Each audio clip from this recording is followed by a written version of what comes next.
Hey, friendo, Steve here. And Larson. And welcome back to Going In Raw, the only pro wrestling podcast you need to be listening to. Of course, it's WrestleMania week, which means we will be live streaming our reactions to SmackDown on Friday night, WrestleMania Night 1. Earlier in that day, Stand and Deliver, and WrestleMania Night 2. So hopefully you join us. We're going to be doing it across both our major platforms on Twitch and on the YouTube. So please join us for all that streaming goodness. On today's episode, we're going to be talking about, of course, last night's go-home episode of Monday Night Raw to WrestleMania.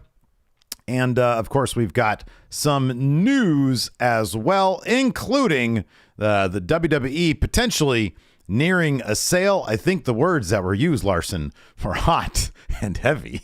Pretty hot and heavy. Pretty hot and heavy. Wow. Pretty hot and that heavy. Kicks it up in even more of a notch. But first... of course, it was announced a little while ago that Mox was going to be appearing on Renee Paquette's Sessions podcast. And apparently, according to Renee, they were supposed to record this like last week before much of the CM Punk AEW drama that Mox got sort of dragged into kicked off. And but, of course, because they didn't, they recorded it in the last couple days and dropped it today. Yep. Of course, Mox responded to the AEW. Well, he literally did respond to it. He just didn't, go hard on the subject or he remains as much as he could above the fray. And he was actually fairly positive and diplomatic as much as you could be in this situation where you're kind of just being attacked by a guy. He tried his best to seem to remain above the drama, but he absolutely addressed it. Yeah, and I guess I meant in terms of how he responded or addressed. It wasn't in specifics. It wasn't like he was countering CM Punk's points that he had in that since deleted Instagram post. It was more general thesis is, I don't like being involved in this BS. I try to stay above this BS. Effectively. So some context here. He talks about that. I didn't include the transcripts, but he does talk about how over the summer. He didn't have an AEW contract. His contract had expired. He didn't want to re-sign a long-term deal because after getting out of rehab, he didn't want to commit to a 3, 4, 5 year contract in the event that wrestling to that degree could potentially jeopardize his sobriety. He wanted to take it slow, get back in the swing of things, and after he got ramped up, if he thought, okay, I could do this, then he was willing to sign a long-term deal. But as he says, he's like, being sober is great. He's having the time of his life. Yeah. So obviously he re-signed with AEW in the fall of last year. So this is when Renee brings up the Punk stuff. This is what Mox had to say. There's a lot here, so we'll get through it. He says, quote, "There's nothing that has unfolded. It's fucking annoying. Just because somebody said some stupid shit on social media, that's not news, but it is. And it ends up being a thing. I don't want to get dragged into this dumb shit. I could fucking unload on a lot of fucking people right now. When I start getting dragged into this shit, it tempts me to do that. I'm not going to fucking sink to that level." I think it's sort of like sorry, I don't mean to criticize your line reading. I'm sorry. But him saying that was more along the lines of, I got a lot of dirt that I could unload, but I'm not, because you just don't do that. It's sort of the subtext there. And when he tells the story about here in a second, the subtext is I could have blown this whole thing up and I didn't do it. Mm-hmm. Right? Yeah, exactly. Yeah. So he continues. That being said, during this time period, the night what's his dick talking about CM Punk is talking about in Minneapolis, the night he came back. If I didn't mention these transcripts from Fightful, by the way, the night he came back was hopping around on one foot, bumping around Jericho Appreciation Society after me and Jericho wrestled. We're talking later about stuff. Keep in mind at this time, this is my whole point. I basically don't work there for all intents and purposes. Tony is not my boss. I don't have to be in this room. I don't have to do shit. Even me being in this room and offering, agreeing to do a storyline that puts you over at the pay-per-view, if anything, I'm bending over backward for Tony and for this dude in the company and everybody. I didn't have to. I didn't have to do that shit. If anything, I was bending over backwards. That's it. It's not even controversial. Referring to pitching the Rocky 3 angle to get Punk over at the pay-per-view, which Punk later on last week on Instagram said he thought that angle sucked. And Mox's point was, I don't even have to be doing this but here we are. Yeah. He continues. Also, I don't complain. I see the good in everything, and I'm having so much fun, and life is good. I don't want any negative bullshit. I will say this, and I hate to say it because I don't think I've ever said anything even remotely negative about AEW, but I will say this. As an observer, I spent 8 years on the indies, a couple years in WWE developmental, 8 years in WWE. I've never seen so much bullshit drama in one place in my entire fucking life. I hate to say that. I don't know if it's the age of social media. Shit gets blown out of proportion. One person types one stupid drunk tweet, and all of a sudden it's all anybody wants to talk about. Let me be clear. The vast majority of people there don't cause any bullshit, but they're getting sucked down into the shit like everybody else, into the muck. There are plenty of people who just want to get better and perform and just do this job. I'm not an official coach. I don't ever want to be a producer, an official producer. I don't want to wear a headset and write stuff down. I like being a coach, but I'm not an official coach. I can coach people that I think are worth it. I'll give time to anybody. He goes on to also talk up Marina Shafir quite a bit because he's, helping her, coaching her through the process, and says, she's still learning the ins and outs of pro wrestling as opposed to, the fight game. Yeah. And, but just, put her over profusely as somebody who has, a lot of potential and somebody he's really keen to continue coaching. Yeah. It's a very positive, I don't want to deal with this drama shit appearance on the show. And I don't think Mox has Twitter.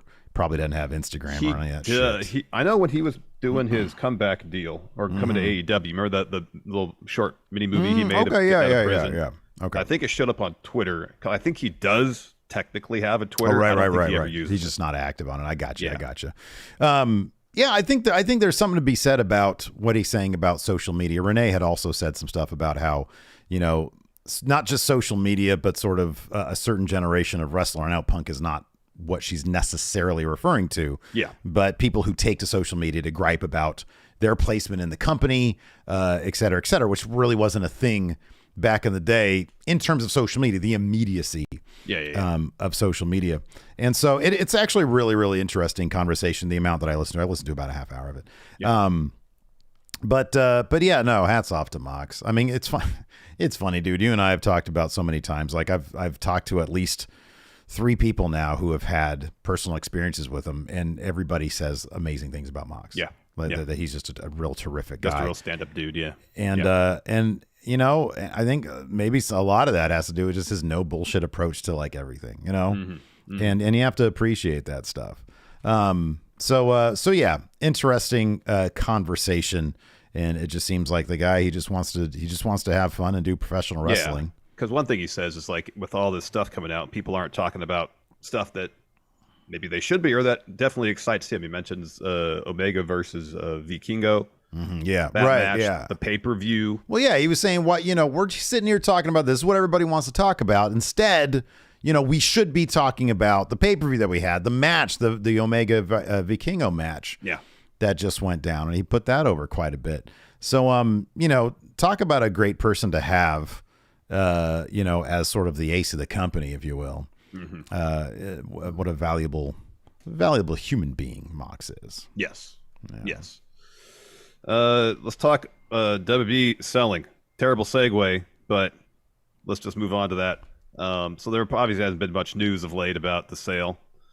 Ever since I think Nick Khan was on CNBC, and that was when I think it was the same guy, David Faber, was like, "Yep, Comcast ain't buying this." Yeah. But today there was a segment on CNBC, and I got a little fly flying here. Sorry about that. You take on the fly there. What he had heard about the sale process. These transcripts come to you from Fightful. Go ahead, Steve. So he says, what I'm hearing, at least from people familiar with the situation, is it's shaping up to be a pretty good sale process. Some people saying pretty hot and heavy. He says some people. That can't be from multiple people, right?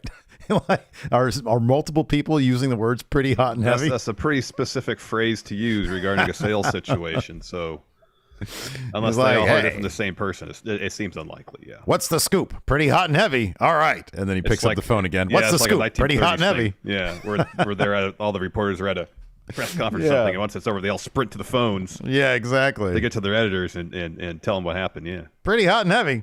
So he says those who are even somewhat doubtful, in fact, that you'd get to a sale in the end seem less so. Does that mean something gets done here? Unclear. who is participating? We can all take our various guesses. As reported previously, is there interest from Endeavor, for example, in pursuing what would be a complex transaction in terms of reverse Morris trust, where they would spin off UFC into a new company and control that company, which would be merged with WWE? Sure, they would like to explore that concept. I'll pause there. Endeavor had said that that's not something they're interested in. They weren't interested in that, no. But I don't know. I mean, look, in the world of acquisitions and mergers and shit, man, I don't know what the proper thing to say would be. And maybe trying to get the leverage and trying to not expose their hand too much, they're going to say, nah, we're not interested. Well, apparently, leading up to their purchase of USC, the line was not interested, not going to buy it.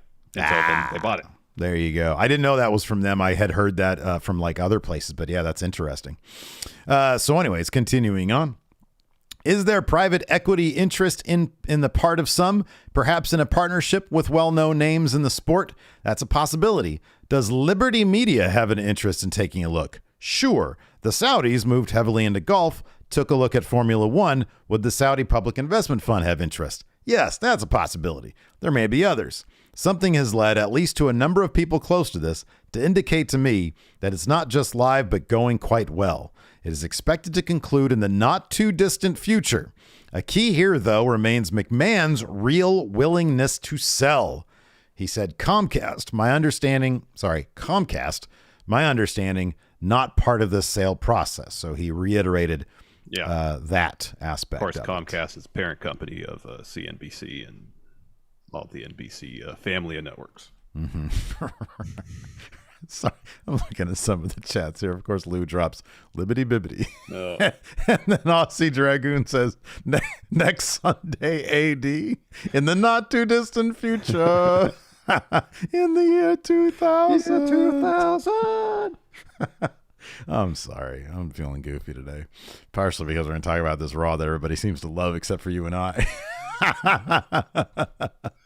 Even I don't think I was as negative on it as you were. Thank God. We need somebody positive on this show. Not to say I'm going to be speaking glowingly about it, because not a whole lot happened. Yeah. Well, hold on. Let's that'll be our teaser. I wanted to get this out of the way here real quick before we got to Raw. We got some new channel members and returning channel members. Nightfall 78, Hawks Greats and Games, Ant Vision, Wayne Roberts, Chris Mojica, Moore's Weirdo, and Luke Pauly, and then a couple more: Mike Stevens, Mitsubishi, and Sam 5167. We also have a couple of new Patreon subscribers: Ryan Reeder, Chris, and Coffin Party. Also Craig Karst, and that's it. And the reason why I bring those up, number one, is to say thank you. Number two, we got the Big Red Predictions Challenge coming up this week, very shortly with WrestleMania. You could become the new Big Red champion, the new Big Red Digital Predictions champion, if you fill out our form and get the most stuff on it, basically, right. So that'll be going up soon. But yeah, patreon.com/Steven Larson. We put up, and then also click join on the YouTube. We put up a new episode of Overrun, our bonus episode exclusive to Friendo Club members. We did that just yesterday, and it was 10 things we want to see happen at WrestleMania. I thought it was a lot of fun doing that episode, because we're getting kind of goofy with it, which is what we do. So anyways, Larson, please continue along with your assessment of last night's Raw, dude. So someone here in chat, Mayor Planet Houston, assessed Raw as such. It was a very safe Raw. And that's kind of what it didn't move a whole lot storyline wise. I guess the most notable thing that happened was that Cody beat Solo clean. Yeah, that was kind of a big deal. And ended Solo's he's been undefeated since September, so about 6 months. Wait, what did he lose in September? No, that's when he debuted on main roster. Oh, I'm sorry, because even in NXT, he was undefeated, which was kind of crazy. I mean, he didn't have a super prominent spot in NXT, but he was there for a moment, anyways, from the beginning of 2.0. I think he was at least more or less. So like a year there, yeah. But otherwise, it was just, Seth adding some additional context to his story with Logan Paul saying Logan's a joke, but if I lose to him, then I'm the joke. Yeah. It was little things. Maybe just kind of flesh out some of the stories. There was a lot of promos. There's a lot of recap packages. They had Austin Theory talk in front of nobody for some reason, like they thought that was a good idea. That was my breaking point. Look, you're right. There were a lot of little good things. I thought Dominik Mysterio's promo was awesome. I thought it was the best promo he's delivered. I thought it was great. I really do. I thought that was great. I thought Becky versus Io, I thought really was wildly fun. I thought that was really cool. I thought, as inconsequential as it kind of seemed, I thought watching Montez Ford leap over Braun Strowman and then turn in midair to hit that splash was nuts. Was nuts. And then I thought Cody Solo was good. But man, oh man, there was a ton of talking. And I'm not huge into video packages. It just reminds me of pandemic stuff. And then the Austin Theory empty arena shit. I was like, what are they even doing right now? There's been so much talking in this episode and so many video packages. And to a degree, I actually understand the idea of playing it safe. Number one, I'm sure they have like a million preparations to sort of do. And WrestleMania is a big deal. You don't want to you kind of want to ensure your guys aren't going to get hurt. By having crazy ass matches and stuff. I get that. And it was an advertising WWE Raw, where they were just selling WrestleMania. Just didn't do a lot for me. I'll be honest. It just didn't do a lot for me. I thought it was weak and I thought it was tepid and I thought it was lame. Yeah, it didn't, if the idea is to sell WrestleMania, then you think you got to bring the heat, so to say, Yeah. To get people really invested. And it feels like a lot of the storylines, except for Ray and Dom, have just been kind of reduced to very simple terms at this point. Yeah. Like Owens and Zayn against the Usos. Now it's pretty simple. Yeah. Coming from a story that was so rich in detail and nuance and complex characters. Now it's just kind of, it's pretty much Sammy and Kevin Owens are the good guys. The Usos are the bad guys. Sammy and Owens wants to take the titles, so the bloodline falls, and that's really it. This felt, it felt like a Fallout episode, but before the actual pay-per-view. It was like what Sunday Night Heat became, where they would just sort of run video packages, and you have Gunther versus Dolph Ziggler, and it's like, okay, what's the point of this? So I don't know, man. I wasn't really into it. I was sitting there. Well, look, I think WrestleMania, before we start getting lit up in the comments and everything, save it. WrestleMania is going to be phenomenal. I think it's going to be really good. I think there's a lot of cool stuff. I think even the matches that have had like no build that are just there to be there. I think, like the tag showcase matches, I think they're going to be really good matches. I still have no idea, except for Alpha Academy. I don't know anybody else who's going to, I know Alpha Academy's not going to win that match because Otis is obviously going to like leave or whatever. Yes. But I don't know, maybe Viking Raiders to set up an opponent for Sammy and Kevin Owens, maybe. Could be. I don't know. Could be. That makes sense. That would make sense. Street Profits got the win this week, but maybe that's just a thing where they're like, hey, everybody loves when Street Profits win, so we're just going to keep on having them win. I don't know. What's going on. Let me ask you this. Yeah. Going back to the main event. So during the main event, Usos come down to ringside, distract Cody, allows Solo to hit the Uranagi, gets a 2 count. And then Sammy and Kevin Owens come to the ring, and they brawl with the Usos backstage. Now, elements of that, not that exact thing, but elements of that, I assume, would be a part of the WrestleMania main event, where Sammy and Kevin Owens come down to equalize the threat of the Usos as it relates to Cody Rhodes. Yeah. So I don't know if what they did here was give us a tease of that, saying, well, one-on-one, Cody can beat anybody. We kind of know that already because he's beaten everybody. But then the first thing you see Heyman doing is hopping on his phone and talking, you assume, to Roman. Yeah, sure. Yeah. Are they going to hatch some additional plan in the eventuality that Sammy and Kevin Owens come to the ring, take the Usos out of the equation, so that Roman has another advantage? I think it's entirely possible. I think that it's still, in my mind, it's still a 50-50. I really do think it is by the end of WrestleMania, whether or not we're going to have a new champion. I think it's possible. I think it is, entirely possible that the plan might come to fruition just at SmackDown, where they just try to beat the shit out of all three of those guys. That's probably what they're going to try to do. I thought also Raw was weak because there was no Roman Reigns. And I know he's going to be there on SmackDown. I know he's an attraction. I get it. But it's the Raw before Mania. Traditionally, it's been your flagship show. That might have shifted now because of SmackDown being on a network and Roman primarily working there. But Raw being your flagship, traditionally your flagship show, not having Roman there, I don't know, it's kind of lame. But no, I could see. Are they going to pull out something else at WrestleMania?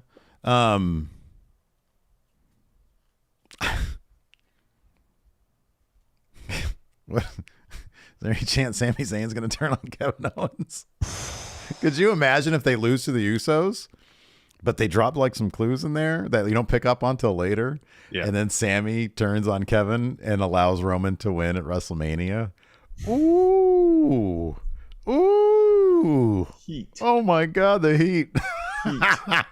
And he's proven that, hey, I'm in the family. I am in the family. Ooh. Yeah, I don't know about that. I don't think that's gonna happen. That feels like a swerve for the sake of a swerve. That's very much a Vince Russo swerve. But he was the head. He was the writer there when Triple H was maybe not at his peak, but certainly coming up. So yeah, I don't know. It's entirely possible. There's any number of ways I think they can go if they had another thing, another person, whatever. You know? I just don't know who it would be. You know, Jacob Fatu, Tamper. Oh yeah, Tamper. I mean, the WWE getting sued by MLW once isn't enough. They want to get sued again. I got it. Zion Quinn. He kind of looks Bloodline-ish, you know. He's got those cool tribal tattoos. That's a terrible idea. No, it's not. All my ideas are bad, dude. I mean, Give me a good one. Give me a good one. Zion Quinn said, if you look in the dictionary for WWE superstar, you see his picture. Yeah, exactly.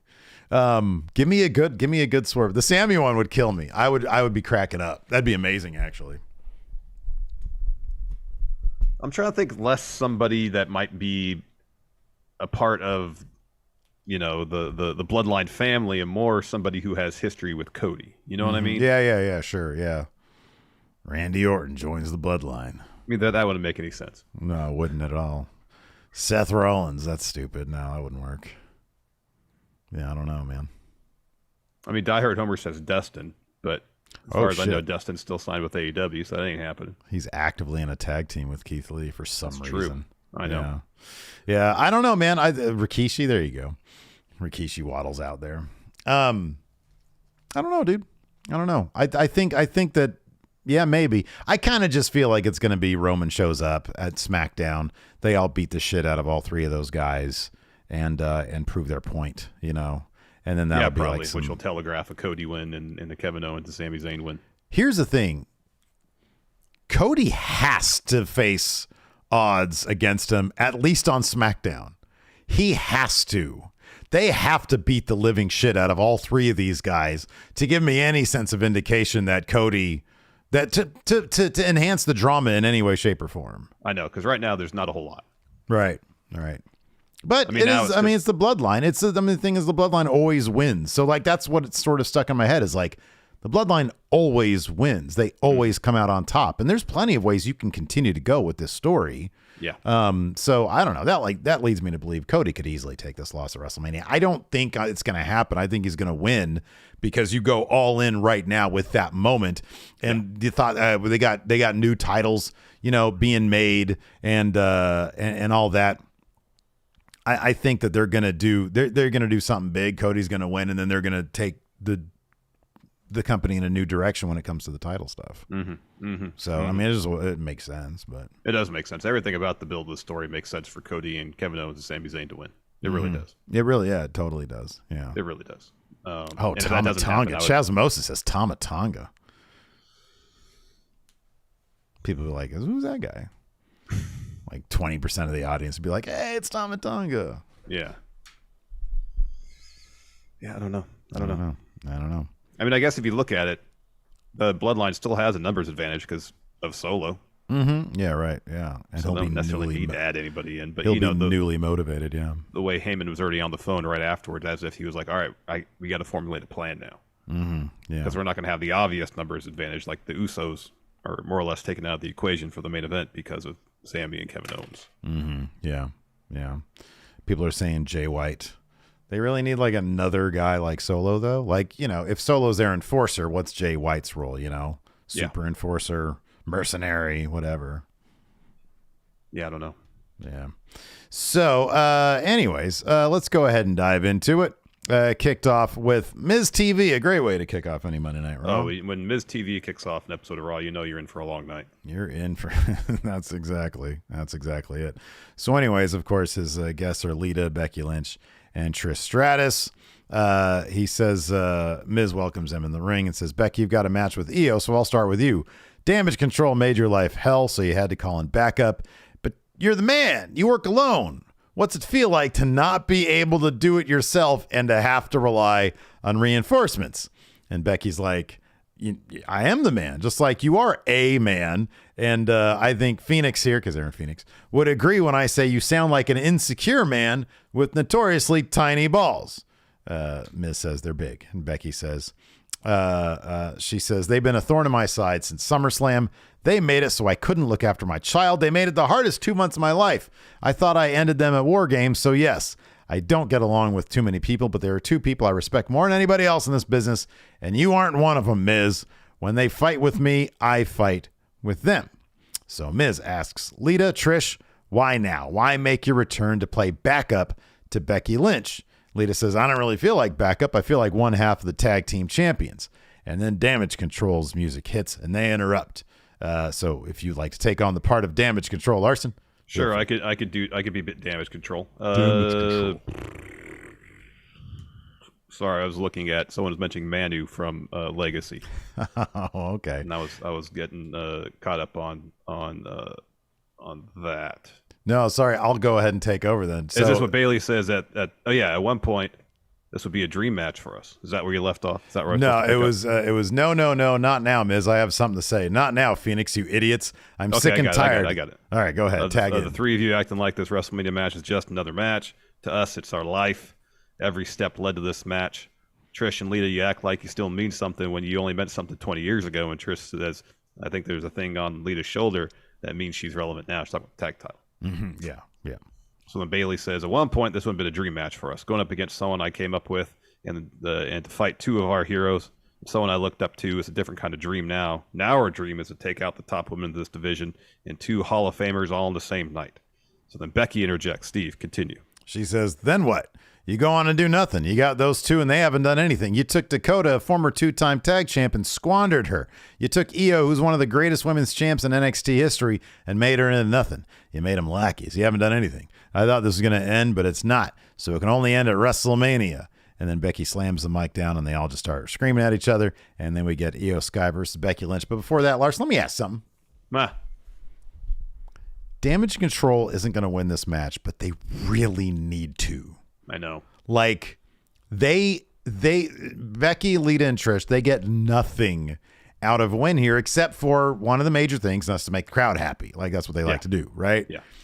But like, and I don't know, I've said this a million times, and I've been kind of right. Damage Control has needed wins all along the way because now they're not really a threat, and that's sort of the point. But if they get a win here, they're way back up because these are legends and Becky Lynch, right? Exactly. Yeah. I mean, you'd think this would be a huge win for Damage Control, but as you mentioned, they've been in need of a huge win for quite a while. Yeah. So, I mean, you would think, well, if they don't win, and they've already kind of teased us to a degree, this could be the end of Damage Control. It could be, and it kind of sucks because I know that they won the tag titles, but Damage Control I could have seen, unless they were always like, hey, you know what? We know Io Sky should be a solo act. She could be a big deal. We could, make her into a pretty big thing. And maybe they think the same about Dakota Kai. No shade to her. She's great.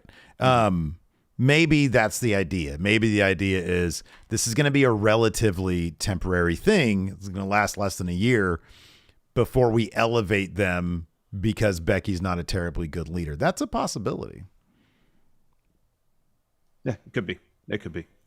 So then, we got Io versus Becky. Really fun bout. Becky gets the win. It was a pretty cool finishing sequence where Io's looking for a moonsault. Becky evades. They trade some roll-ups, and then out of that, Becky also tried for a disarmor. But out of all that, hits the manhandle slam to get the win. And then after that, we had an Asuka video package. That focusing match predominantly on what she did in NXT. That match was really, really good, by the way. It was really good. The moonsault, all that shit was really, really good. Sorry. Yeah, was great. Yeah, no, the Asuka stuff was it was a really good video package, you know. It was. I mean, it's no substitute for an actual like good story for her match against Bianca, but it's really well put together video. It's really well put together Asuka video package, especially if you like going down memory lane and reminiscing about how dominant she was in NXT. She's very accomplished. Yeah, like, you know, it's funny because it's like they show, but with the way she was booked in NXT, for fans like you and I, it was never enough. She's had everything like several times over. It's never been enough. It still seems underwhelming compared to how she was booked in NXT. I forgot when she was put on the Asuka lock, she'd put it on and like swing people around. Yeah, I know. I completely forgot about that because she doesn't. Well, she didn't use the Asuka lock anymore. But on main roster, she kind of stopped doing that. I think there may be like there are things, the big things, like she won Money in the Bank because Becky got pregnant and then they just gave her the title, right? She was undefeated, walked into WrestleMania, Charlotte beat her. Mm-hmm. It was always like they would put her up there, except she wasn't quite a horsewoman. You know what I mean? And it was like, nah, man, I think she's up there with them at the very least, probably even, you know, because she's such a good wrestler. She's such a great promo. She's such a compelling character. She's got all the charisma. You know, and it's like, and that's through a bit of a language barrier, you know, and that ain't easy to communicate all that and through a language barrier. She's so impressive. She is so impressive. That's why all those accomplishments still not enough. Still does seem like it should be much more. Yeah, man, absolutely. Much more. Then we got a Seth Rollins interview. Kathy interviews him backstage, asks about getting knocked out by Logan Paul. And before he can really answer, Mustafa Ali walks up to him and says, actually, Seth has nothing nice to say, so he won't say anything. Seth, I just want you to see the positive side in Logan knocking you out. See, Logan and his crew had no idea who you were before the Rumble, and now Logan and his millions of fans can't wait to see him land a lucky punch. Honestly, you should be more grateful and think more positive, Ali. Mm-hmm. And Seth's like, I get it. Genius. Put that on a shirt. Deserves a prize. And I could get my guy work on your drip game because like Ali had a bucket hat. Yeah. I mean, it was like a black and white. Some silly sunglasses. Yeah, real, like high contrast outfit. Mm-hmm. And then Seth says, no, I got it. So months ago, when you were begging me for a fight for the U.S. Championship, remember that? They say good things come to those who wait. So tonight is Seth versus Ali. Ha ha ha. Yeah, we had two of the cooler stomp sequences too I've seen in a little while because that Trio O one was something else. He gave Mustafa Ali is truly spectacular, man. He's really just probably the best seller that they have had since like Dolph Ziggler. Because Seth had him in the Trio Woe, and he gives him a stomp to like sort of the idea is the front of his face, but it's like he sort of did on the side here on his neck, and then he ends up like selling it and then rolling over in position for a regular stomp. And the way he sells that is just absolutely phenomenal. He spikes his head from like a foot over the mat. It's really, really terrific stuff. It was really good. So, of course, Seth gets the win there. After the match, as you mentioned earlier, he says, night one at WrestleMania, I finally get to get my hands on Logan Paul. Logan, he's got a history of making a joke out of himself, but I'll level with you. If I can't beat him, he's not the joke. I am. He tossed me out of the Rumble, cost me at the Chamber, and cheap shotted me twice. In 5 days, it all comes back around. A little birdie told me April 1st happens to be his birthday. The WWE Universe at WrestleMania are going to be serenading you all night, but it's not happy birthday. Phoenix want to give him a taste of what Logan's going to hear at Mania. Sing the damn song. And then they all... They do that thing. And then he says, Logan, see you at WrestleMania. Yeah. So we go to earlier in the day. Baron Corbin is with Adam Pearce complaining about a bunch of stuff. I guess he's like Rick Boogs wanted to have a match with him, but Pearce won't book it. And he complained about not having a match at WrestleMania. I like that. You know what? Everybody like later on was all happy about being in the Andre, but Baron Corbin was like, I should be at WrestleMania. Why am I not at WrestleMania? Yeah. That's what they should all be asking, you know? Yeah, you'd think so. So Chelsea walks in. Pierce adds Corbin to the Battle Royal so he could square off against Boogs there on Friday. And then Chelsea asks, why am I not getting a showcase match? And Pierce says, well, you don't have a partner. Piper doesn't want to have anything to do with you. So then Sonya Deville walks up and says about Pierce, he's just intimidated. I used to do his job. He used to do it better. And he's intimidated by strong women. And then Pierce says, all right, you two can have a match tonight. You win it, you're in. And he says, maybe you can call yourselves the complaint department. Yeah, that's pretty funny. And so they're happy. They leave because they get an opportunity to go to WrestleMania. And then Baron comes back in and just says, seriously? That was pretty funny, actually. I like that bit. Yeah. So after that, there's nothing really to say. Oh, my question about that. Did I miss something? What happened to Carmella? Did she get injured? I don't know. Okay. Does anybody know what happened to Carmella in chat? Did we miss something? Not shocking if we did. It's always possible. Yeah. We had a Brock Lesnar and Omos weigh in. I know Mr. Dope was sad because they changed Omos's music from Big Man Time. Big Man Time. Anyways. To something with no lyrics. Yeah, what the heck, man? Now you're going to change it? Yeah, that's strange. All right. That's strange. Aussie Dragoon here says, I think they said last week she was injured. Okay. So anyways, Corey's in the ring with Adam Pearce. He welcomes us to the weigh-in. He brings in Omos. MVP's by his side. MVP takes over for Corey. He says, before we are joined by the Beast, this is one final opportunity to see the specimen that is Omos. You see, I'll give you credit, Brock. I respect you immensely. You've stepped in the ring and conquered some of the best ever. People like Kurt Angle, Goldberg, Roman Reigns. But I'd be remiss if I didn't mention beating the Undertaker's streak. Unlike those men, this is a Nigerian giant. At WrestleMania, you can't suplex or F5 him. You can't defeat him. Omos, if you please. He steps up 410 pounds. My goodness gracious, that is a lot of man. And then Brock's music hits. He comes out. He's all business. He's got a little smile. He keeps his eyes locked on Omos, salutes the crowd, gets his jacket off, comes in. But then Brock immediately goes after Omos, hits a shoulder block, runs the ropes, grabs the scale, tries to hit Omos, but he gets kicked down. Omos picks up the weight with ease, and Brock gets the hell out of there. Omos holds it over his shoulder like a bat as Brock stares off. Shout out to Chris Garrix for the notes, by the way, too. These are seamless. Thank you so much. Thank you. You know, it's not very often we see Brock Lesnar run ropes these days. It's not. He doesn't really run ropes. Yeah. No, yeah. He doesn't. So, but he understands you got to get that momentum. He's got to change up his style. He typically doesn't need the momentum because he's so big. But exactly. 410 you can't just rely on pounds. Power here. Right. Yeah. You need velocity and inertia as well. Something like that, yeah. You got to dig into your physics book. He needs to make potential energy kinetic energy. Yeah, you got that right, exactly. Because potential is just sitting there waiting to be energy. It could be energy, but it's not yet. It's not yet. It's just potential. And then you bounce the ropes, and then all the kinetic. It's happening. Right. We took physics. That's where we met.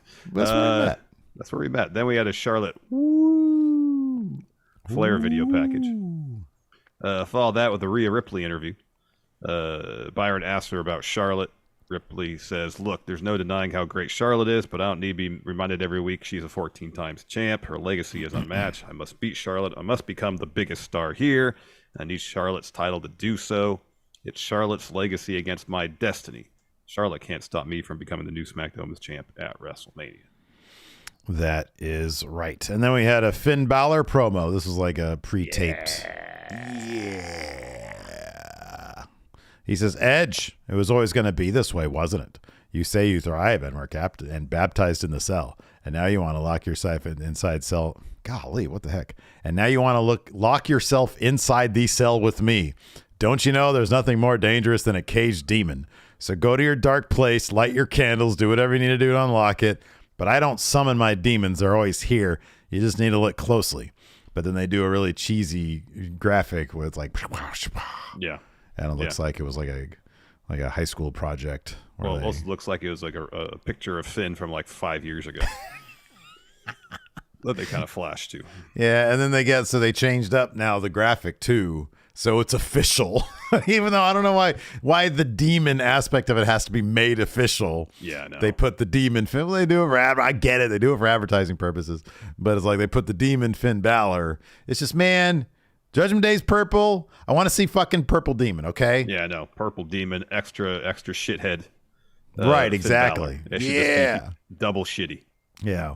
Well, Under This World 97 says, what the hell is that accent? I was trying to transition in a joking manner, but then I forgot how to speak English, so forgive me.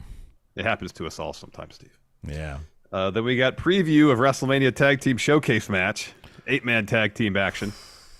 Street Profits, Braun, and Ricochet taking on Alpha Academy and Viking Raiders. It's a showcase for the showcase match. It was a showcase for the showcase. It was. It was a fun enough bout. Maxine Dupree's watching backstage.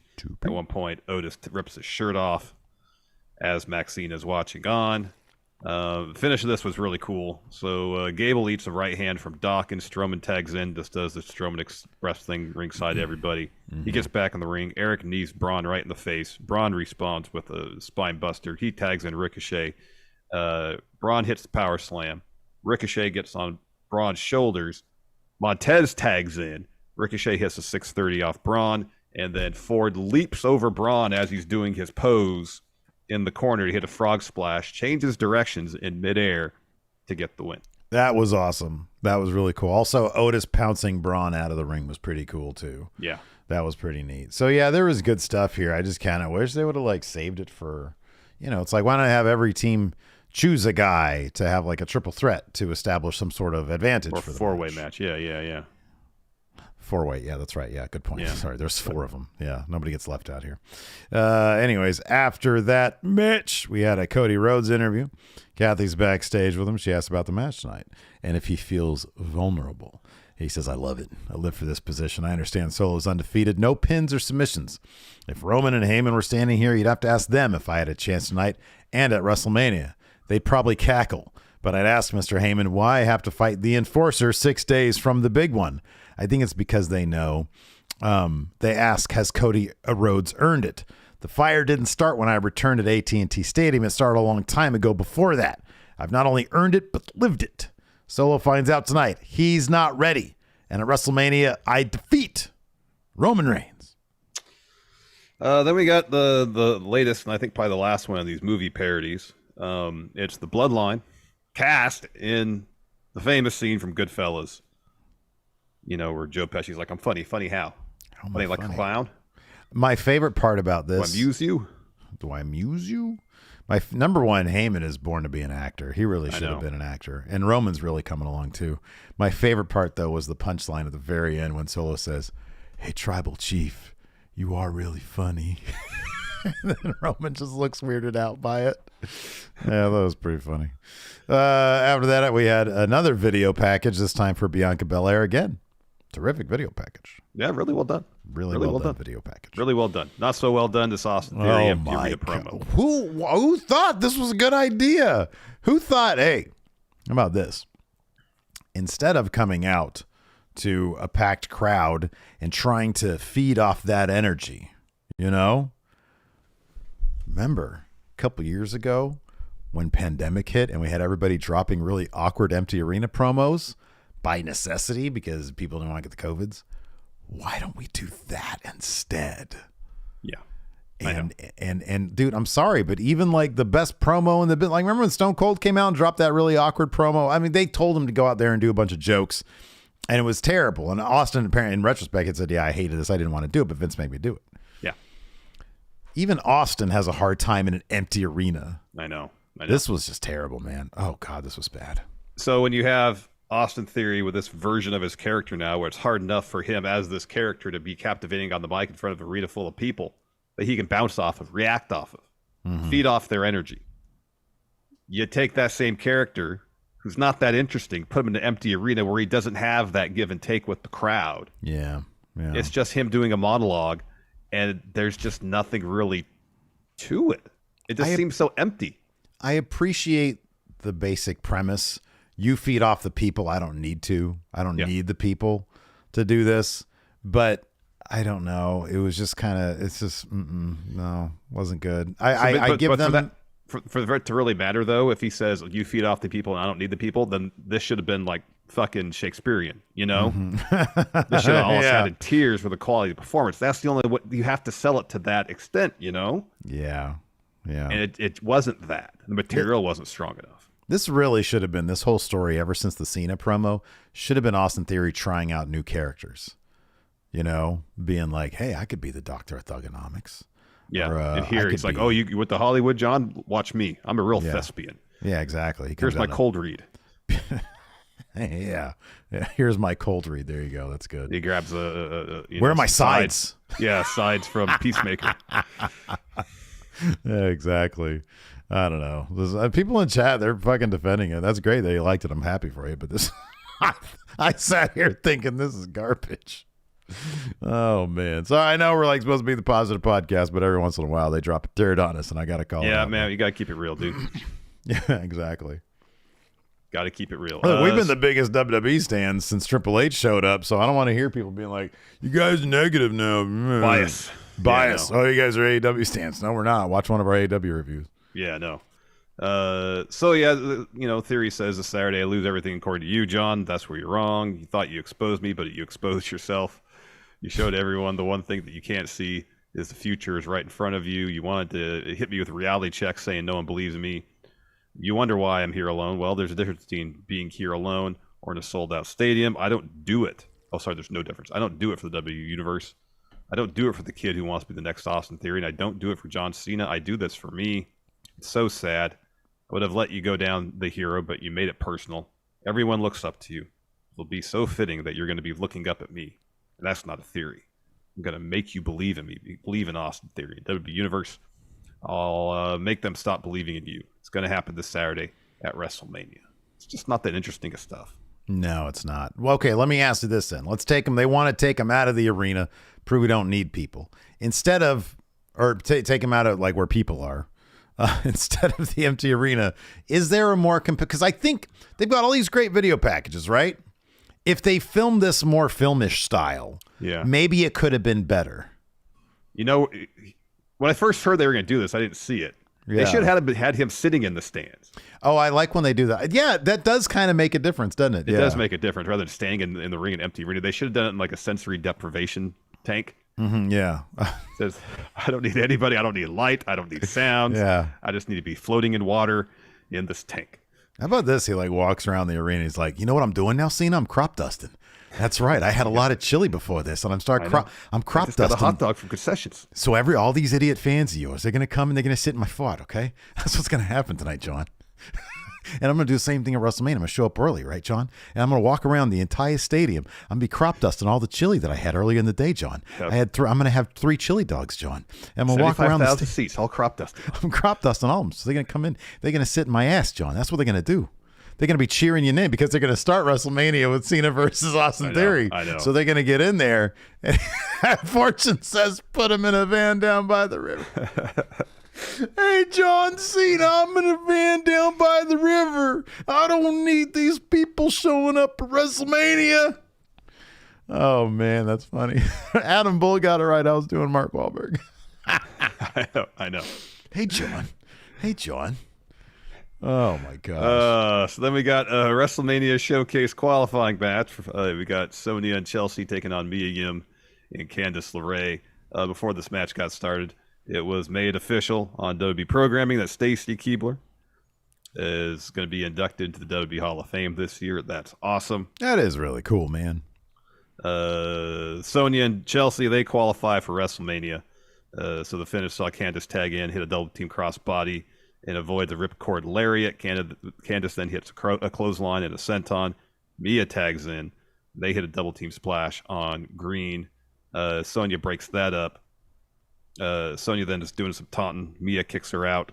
And then Sonya hits Mia, which allows Chelsea to hit an I'm Prettier to get the win. Yeah. Yeah, that's cool, man. I'm so happy for Chelsea Green, dude. She's awesome. She really does light up the screen. Yep. I'm sorry. I keep on chuckling at my own joke about that fucking crop dusting stuff. Crop dusting's inherently funny, Steve. There are some things that are just hilarious. Sometimes Paul Heyman could be. He had an interview. He's not being funny here, though. He's being very serious. Kathy's backstage with him. He says, yay, though he walks through the shadow of the island of irrelevancy. So you know this is going to, when he starts off like that, you know it's going to be a long one. Yeah. He says, Cody Rhodes fears no tribal chief because Cody is not ready. He proved it a few minutes ago when he asked why it's important to fight solo. It's not important. It's relevant because Solo is ready to weaken Cody Rhodes for his match against Roman Reigns. Solo's not here to compete. He's here to put a beating on Cody and make sure he isn't 100% on Sunday. You may say it's undignified, but Roman is ready to stoop to those depths and get any advantage that he can. That's the difference, Kathy. He said, "Wise man, I'm ready." And so he stopped being the big dog and became the tribal chief. This is the same Cody Rhodes we've always seen, because Cody Rhodes has never been ready. He was never ready to fill the shoes of Dusty Rhodes, to be the man of this generation, or to beat Roman Reigns. He needs to be ready for the beating by Solo tonight. And on Friday, Cody must be ready to take the emotional baggage dumped on him. Is Roman Reigns going to trauma dump on Cody? He keeps on talking about this emotional baggage. Is Roman Reigns going to be talking like, stories from his life, Oh, man. And then it's probably like Roman's probably going to be talking about times where he and Dusty were talking, and it was all like, "Oh man, Roman, you're tops, son of Cody." Garbage. Yeah. So like one time I checked out at Walmart and I tossed my receipt to the side, but then I remembered I have to show my receipt at the door. Walmart guy said, "You can't leave with that stuff." I'm like, hold on, I got to get my receipt. Just trauma dumping all over Walmart trying to find my receipt. I was there for 3 hours trying to find my receipt, looking in garbage cans in case someone threw it away, in case I accidentally threw it away. Cody, how familiar are you with the works of Kafka? Metamorphosis, The Trial, others. Yeah, it's not just a Frankly, I've never read those books. I've only seen the film adaptations. So anyways, he says, Heyman says, "Then Cody, I implore you, be ready for the greatest moment in your entire existence and the glory of your own defeat when you disappoint everyone. Be ready to acknowledge your tribal chief this Sunday at WrestleMania." Then they kick in some weekend music. Yeah. Then we got Damian Priest and Dom come in the ring in advance of a match against Rey Mysterio. But first, we get a Dom promo. This was awesome. This was really good. He says, "It takes a real lowlife to hit their own child. I thought you were a deadbeat then. Now you really are. Everyone saw the video of you attacking me, and after Damian beats you, I'm going to humiliate you at WrestleMania. Everyone will know what a failure of a father you really are. Roll the footage." So they show footage from SmackDown of Rey punching Dom. It comes back, and he just starts to insult his entire family in Spanish. Mm-hmm, yeah. And he continues, "What kind of father hits his son? What mother sits there and does nothing? The silence was deafening. I should have told her to shut up a long time ago. Dad, I've never said it out loud, but I wish Eddie was my real father and you never existed. My entire family has disgraced the Mysterio name, and that name will be mine at WrestleMania." This was good, especially when he starts going off in Spanish. This was really good. Yeah. Boy, he's come a long way. Yeah, he has. Then we had Damian Priest versus Rey Mysterio. So Rey comes out. And this went to a DQ, right? Didn't what's his face? Yeah. So Dominik attacks him right when Rey was on the verge of probably beating Priest. Him and Damian double team Rey, and then Legato's music hits, and there's a big old close up on Rey, who says, "Okay, let me go," because Priest and Dom they had him, and then as soon as he says that, they drop him and they run out of there because Legato's on the way to help out. Yep. And so yeah. That's the go home probably segment for Rey versus Dom, unless they revisit on SmackDown. But I kind of feel like they don't really have a reason to. No, they'll probably get a video package. Then we're backstage. The OC, or at least Good Brothers, Gallows and Anderson, are there with Gargano. John. Looking at the list of participants in the Andre Battle Royal on SmackDown, they walk away. Boogs comes in. He's excited. He's in the Battle Royal, and then Elias walks up to him and says, "I am too." He tells Boogs, takes notes, and then when he's about to leave, he turns around and almost walks right into Dexter Lumis. He's like, "No." Turns. Well, because Elias had said, "I'm a lock to win this thing." To win this, yeah. So he sees Dexter. No. Turns around, sees Bronson Reed.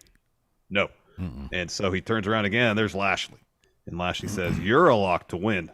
I'll see you on Friday." Yeah, Elias. And he walks away, and Elias is all, a lot of competition in that ring. Lashley's going to beat everybody, by the way. Yeah, unless LA Knight. Yeah. So after that, we had a quick Kevin Owens and Sammy video promo. Sammy says, "It's been a pretty emotional year between us and the Usos.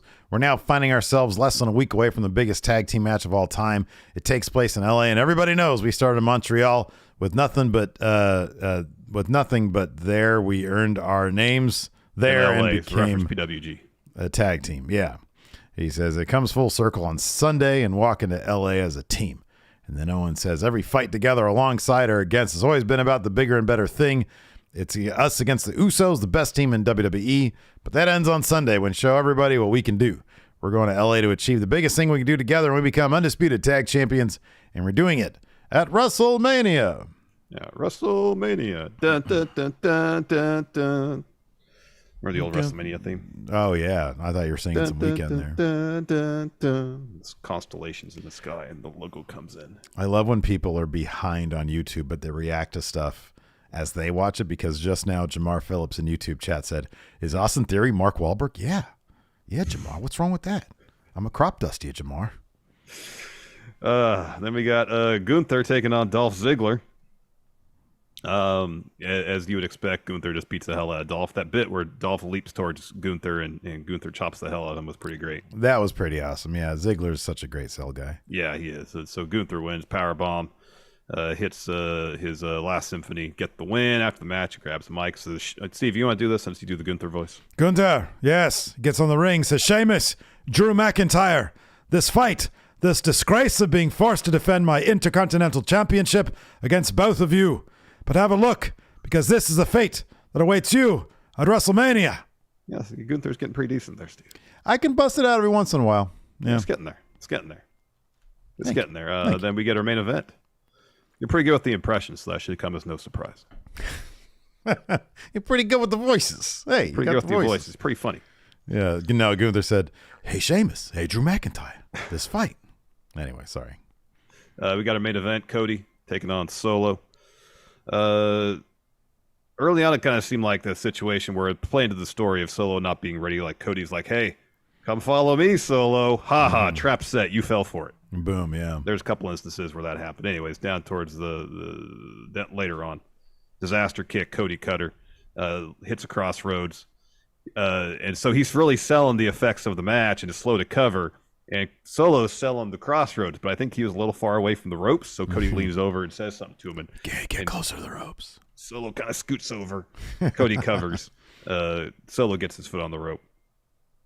Cody goes up top looking for a moonsault, misses that, and Heyman's laughing at Cody. Ha, ha, ha, ha, you're not ready. And so Solo is looking for a Samoan spike. Instead, he gets another Cody cutter. That's when the Usos come to the ring. Solo hits Cody with a super kick, spinning Solo for a 2, and that's when Sami and Kevin Owens come to the ring. They brawl with the Usos up the stage and backstage. And so Solo calls for another Samoan spike. Cody hits that, crossroads, covers Solo to get the win. Solo is no longer undefeated. That is correct. And so Cody's celebrating his stuff, and then Heyman's on his phone as he walks up the stage. Who's he talking to, though? Domino's Pizza. He's like, I'm stressed out. I'm going to stress eat right now. I don't like what I just saw. I need 5 medium pizzas. Maybe Cody is ready. Maybe he is ready. I'm ready to eat some Domino's. So this morning I was like, man, I feel like for some reason I have all the time in the world. Turns out I did, because I forgot to put up question threads.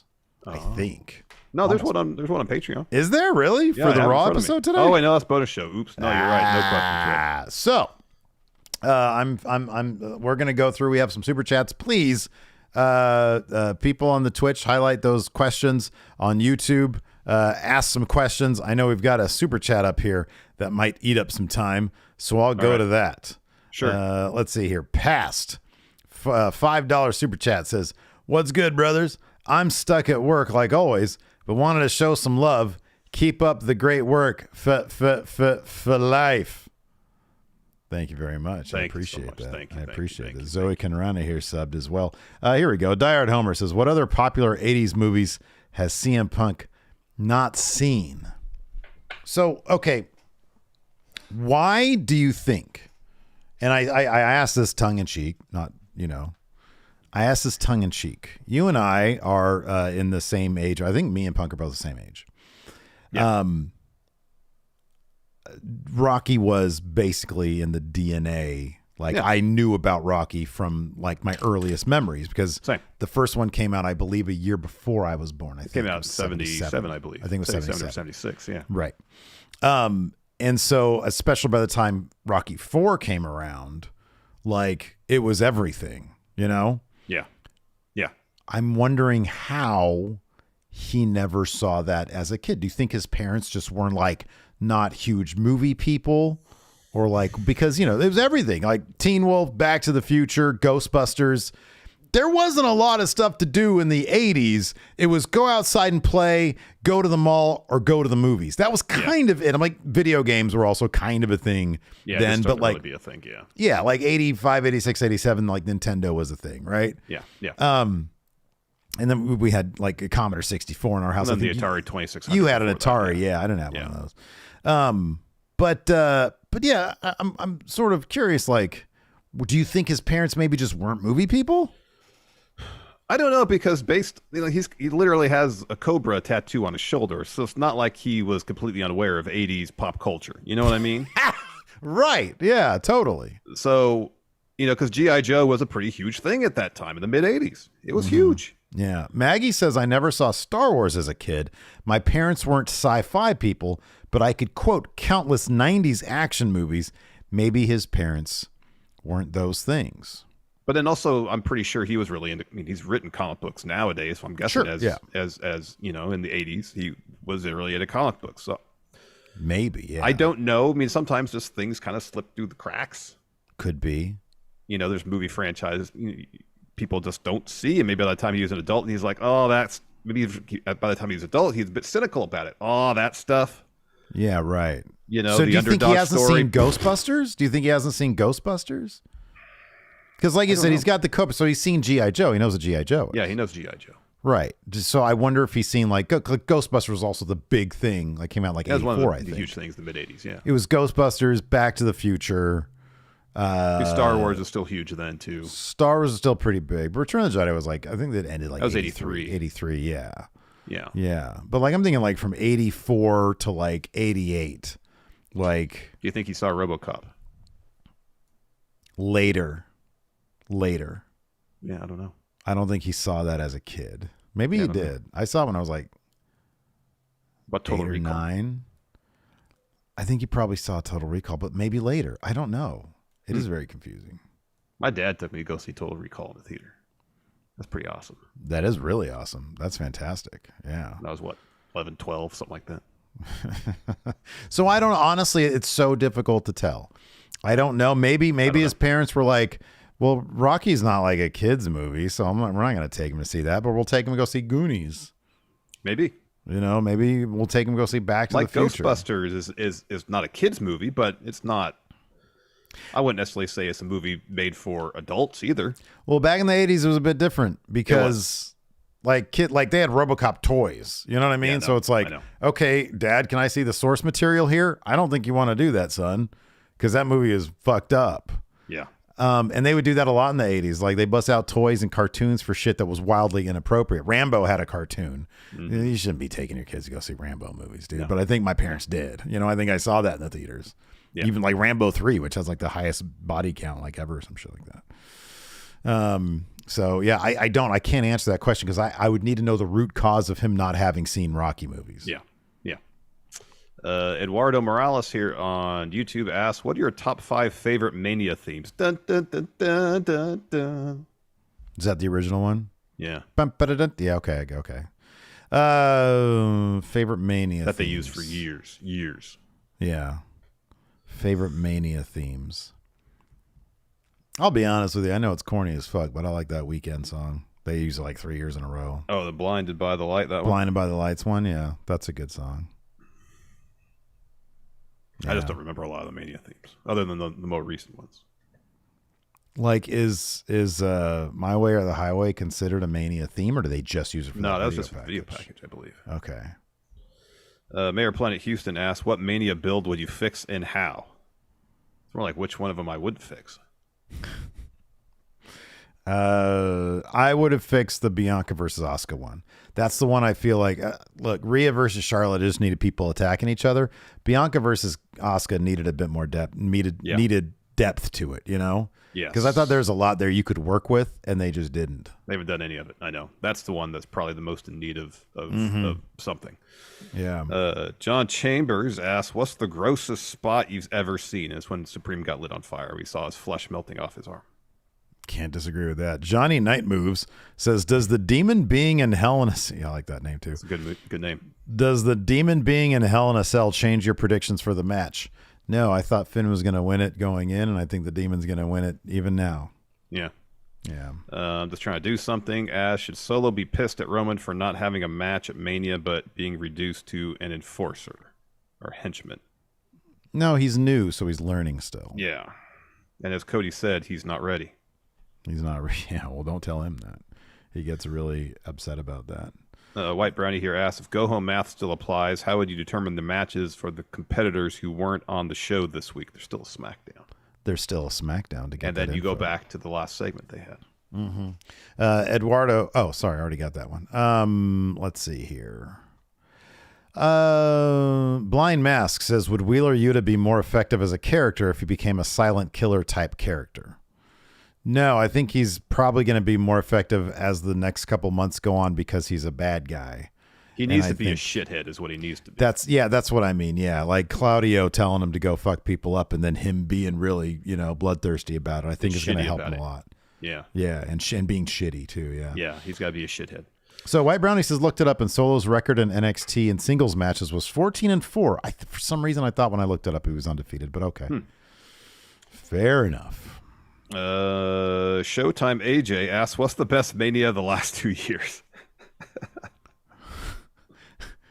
I'm sorry, what's the best WrestleMania of the last 2 years? Yeah. Going back to what, 20? So, like, what's better, 2021? 37 or 38, I guess. What, 37 was the... That was the first one back in front of fans where the first night got a bunch of rain. Okay, so that one had Bianca versus Sasha. Night one. Yeah, killer match, and that was that was a really good night one. Yeah, the night one was really good. And night two was main evented by Roman versus Daniel Bryan and Edge, where he stacked them. Okay, I remember liking that one, and then last year was Roman Brock. It was Cowboy Brock.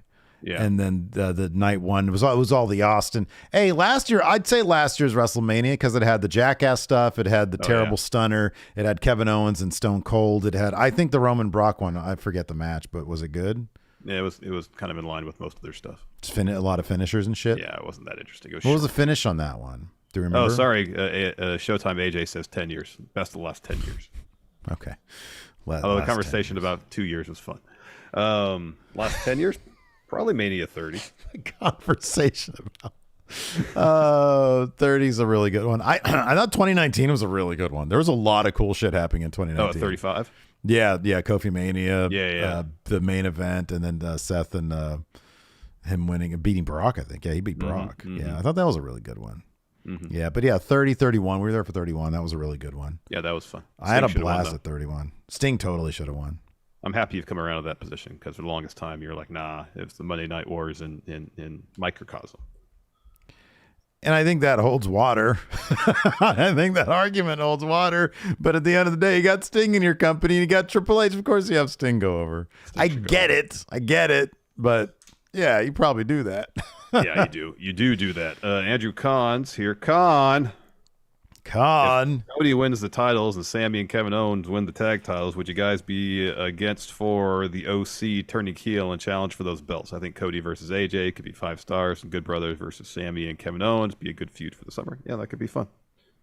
Return of the Jedi did not come out in 1986, Glenn. No, it was 1983. It was 1983. Wikipedia tells me so. Plus, it was like the first movie experience I had. And by 86, man, I was a whiz at the movies. But we watched in 83, or it was the first movie experience I remember. Because we went to the drive-ins and they had a triple feature of all the Star Wars movies because Return of the Jedi had just come out. And I distinctly remember watching Darth Vader fuck people up in that opening scene in Star Wars. Oh, yeah. Yeah. Oh, man, I remember like the first 2 movie experiences I remember are watching Wrath of Khan. Yeah. And then Empire Strikes Back. And this is the part where, they're in Cloud City and the door opens and Darth's there and Han shoots at him and he blocks the laser with those 2 moments. Yeah, I remember that distinctly from that viewing as well. That's why Darth Vader was like an all-time villain for me. He was terrifying, absolutely terrifying. He should have gone over in Return of the Jedi. Well, I guess he kind of did, didn't he? He did. Philosophically, he did. Yeah. Then he put him on fire. Last 2 years.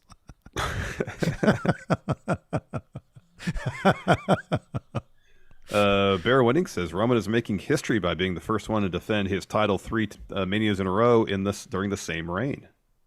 Jesus. That's interesting.